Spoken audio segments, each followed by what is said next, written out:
குடந்தை மாநகரம் என்று சொன்னால் அன்றைக்கு வட்டக்கழக செயலாளராக தன் பயணத்தை தொடங்கி அவருடைய இரத்தம் இன்றைக்கு கும்பகோணம் மாநகரத்தை ஆளுகிற இந்த தருணம் வரை ஒவ்வொரு இரத்த துளியும் திராவிட முன்னேற்ற கழகம் என்ற நிலையில் அருமை சகோதரர் சுப தமிழழகன் அவர்கள் இந்த பகுதியில் கழகத்தில் அருமணியாற்றி வருகிறார்.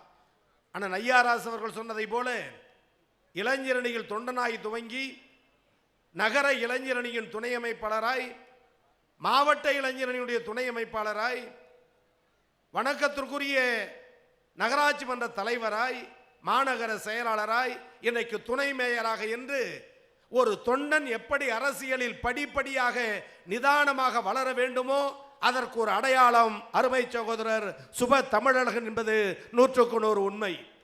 நம்முடைய சோழமண்டல காவலர் ஐயா நினைவில் வாழுகிற கோசி மணி அவர்கள் குடந்தை மாநகரம் வந்தால் அவருக்கு புகலிடம் கலைஞர் அச்சகம். கருப்பு சிவப்பு வேட்டி கட்டி எந்த தொண்டனுக்கும் தஞ்சை மாவட்டத்தில் கலைஞர் அச்சகம் என்றால் அடுத்து நினைவுக்கு வருவது அண்ணன் பத்தண்ணன் பெயரும் அண்ணன் துரை அண்ணன் பெயரும். அந்த அளவிற்கு தன் வீட்டை விட தன் குடும்பத்தை விட அந்த அச்சகத்திலிருந்து கழகத்தை வழி நடத்திய வலிமை இந்த கும்பகோணம் மாநகருக்கு உண்டு. பல மாநகரம் இருந்தாலும் குடந்தை மாநகரம் கழகத்தின் கோட்டை, என்றைக்கும் கோட்டை.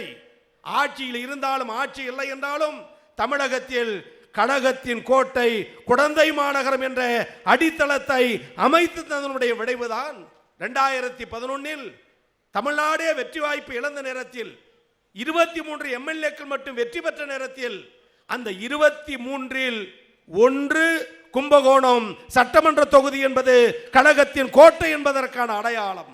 அதை தொடர்ந்துதான் இந்த எளியவன் கோவி செலியன் திருவிடைமுருதூரில் வெற்றி. அந்த அளவிற்கு கழகம் வளர அடும்பாடுபட்ட அந்த குடும்ப இல்ல விழாவில் நம்முடைய அம்மையார் மதுரம் அவருடைய வாழ்த்துகளோடு இந்த நிகழ்ச்சி நடக்கிற நேரத்தில் உங்களில் ஒருவனாக நானும் இருந்து மணமக்கள் பல்லாண்டு வாழ்க வாழ்க வாழ்க என்று வாழ்த்தி விடைபெறுகிறேன். நன்றி, வணக்கம்.